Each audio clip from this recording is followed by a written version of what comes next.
Fala pessoal, Paulo Pérez aqui, sejam bem-vindos ao canal. Hoje eu quero contar para vocês a minha história. Como foi que eu bebi água de privada, como foi que eu delirei, como foi que eu cheguei nesse ponto. Ainda nesse vídeo eu quero falar. Sejam bem-vindos ao canal e eu quero contar a minha história hoje. Minha história começa em 98, eu nasci no ano de 98 e naquela época a neurociência não era evoluída.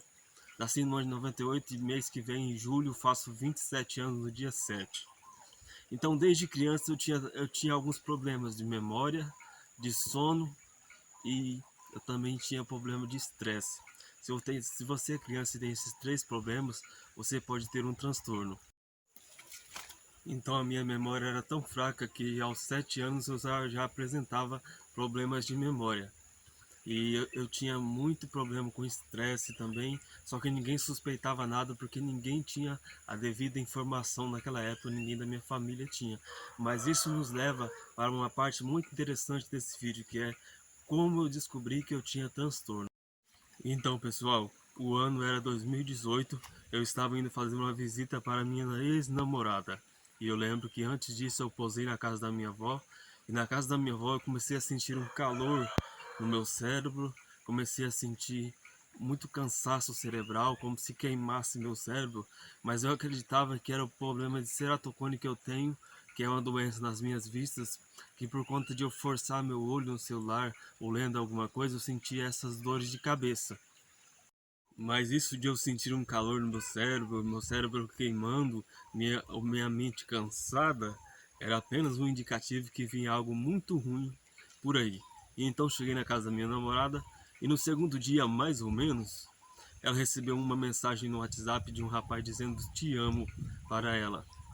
Eu fiquei muito estressado e falei para ela que eu não gostei. Ela falou pro rapaz, ó, meu namorado tá aqui e ele não gostou do que você fez. E ele zombou de mim na mensagem. Eu conheci o cara, ela conhecia o cara. E aí, ela sempre deu liberdade para esse cara brincar muito com ela. Você acha que ela tinha algum caso com esse cara? Deixa aqui nos comentários, eu quero a sua opinião. Ela escondia de mim algumas coisas entre ela e esse cara. O que esse cara falava para ela, ela escondia de mim que até hoje eu não sei. Mas aí, pessoal, eu peguei o celular da mão dela para responder esse cara, comecei a tremer muito. Foi aí que eu comecei a tremer, foi aí que eu comecei a delirar e eu devolvi o celular para ela. E depois disso eu comecei a esquecer quem eu era, comecei a ficar muito triste, comecei a ter medo de ficar sozinho. Eu lembro que o meu córtex pré-frontal doía muito. Eu lembro que eu sentia muitas dores de cabeça e eu lembro que uma hora ela saiu do quarto e me deixou sozinho bem por uma hora e eu chorei muito. Eu tentava contar aqui no meu dedo os membros da minha família, que é meu pai, minha mãe, meu irmão e minha irmã, e eu não conseguia contar eles. Eu tinha muito medo. Minha mãe ligou para mim para conversar comigo, eu só chorei e não consegui conversar. Comecei ali pela primeira vez a sentir sensibilidade auditiva, comecei a sentir muita sensibilidade auditiva. Quando minha mãe ligou e eu não consegui responder de tanto que eu chorava, ela decidiu, mais meu tio e minha tia, buscar eu lá na cidade que ela estava. E ela buscou eu e trouxe eu para cá. Quando eu voltei para cá, eu fui pegar a viola que eu já tocava há uns 4 anos, a viola, não consegui tocar de forma avançada, meus dedos muito travados, com muita dificuldade. Eu estava estressado, eu arrumava muita confusão em casa, eu delirava muito, então tinha muitas dificuldades. Eu perdia a voz, eu ficava sem voz, às vezes eu não conseguia falar, então às vezes a voz voltava fraquinha, agudinha, com muita dificuldade para falar, porque o cérebro estava todo afetado. Então pessoal, eu sou aqui do Mato Grosso e nós descobrimos um médico em Rondonópolis. E eu fui para Rondonópolis, passei com esse médico, com 3 dias tomando quetiapina e risperidona. Eu não discutia com ninguém mais em casa, eu não falava mais nada, eu estava calmo, eu estava quieto, mudou a minha vida. Mas eu gostava de treinar pesado naquela época já. Com 3 dias eu não conseguia treinar mais, fiquei muito fraco só que eu quero falar aqui nesse canal ainda como treinar tomando remédios controlados, porque eu ainda tomo e eu ainda treino. Tá certo. Conseguimos esse médico, em 3 dias mudou muita coisa, só que aí se passaram 6 anos. E em 6 anos eu não tive uma grande evolução.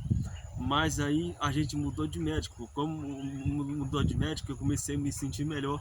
Foi aí que fizemos a pior coisa. Você vai saber, você vai entender. Nós decidimos, o médico decidiu tirar o remédio, porque ele dizia que eu já estava bom. Tirou o remédio. Então eu treinava mais pesado, eu trabalhava, eu fazia várias coisas. Hoje eu trabalho, mas é menos. Foi aí então que eu comecei a delirar de novo, voltou tudo de novo e voltou pior, gente. Isso é muito importante. Se você está em um tratamento e você não está bom ainda, eu pensava que estava bom, mas a minha coordenação motora continuou ruim, a minha memória continuou ruim. O médico não fez uma boa administração do meu tratamento. Se você está em um tratamento, não pare, gente. É muito ruim do que vem depois. Então, pessoal, eu sei que eu comecei a delirar, comecei a brigar em casa, comecei a arrumar confusão. Coloquei na minha cabeça, delirava, eu falava que eu tinha 80 milhões de reais na minha conta. Eu acreditava firmemente que eu tinha esse dinheiro, muito. Então meu pai e minha mãe já não suportavam mais o que estava acontecendo aqui em casa. E eu sem os remédios e delirando. Então decidiram colocar eu na clínica, que é a pior parte desse vídeo, mas foi a coisa que mais me fortaleceu.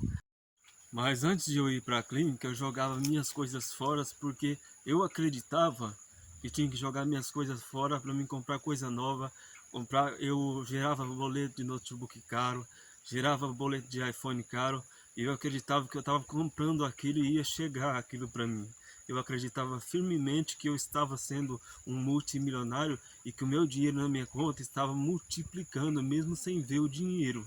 Tudo isso são delírios mentais de uma pessoa que tem transtornos mentais, só quem vive entende. Então fui internado na clínica, e lá na clínica, nos primeiros dias, eles colocam você em uma cela trancado, com um banheiro e com um vaso rente com o chão, para ver qual vai ser o seu comportamento. Se você estiver melhor, se você não for agressivo, eles vão liberar você da cela e vão deixar você sair durante o dia. Mas nos primeiros 6 dias eu delirei muito, e aí eles não me deixaram sair da cela. Eles me colocavam 2 pratos de comida na cela, através das grades, e dava comida para mim. Quando eu tomava o remédio, eu vomitava. Para quê? Para o remédio não fazer efeito, porque eu não queria que o remédio fazia efeito. E eu tinha uma garrafa de água de 2 litros, eu já tomava muita água. Para você ter uma ideia, hoje eu tomo uns 2 litros de água por dia, 8 litros de água por dia eu tomo hoje, mais ou menos. Naquela época eu já tomava muita água. E eles pegaram minha garrafa de 2 litros e não me devolveram. O pessoal da direção não devolveram e me deixaram passando sede. E foi aí que eu fiz aquilo que eu falei no começo do vídeo.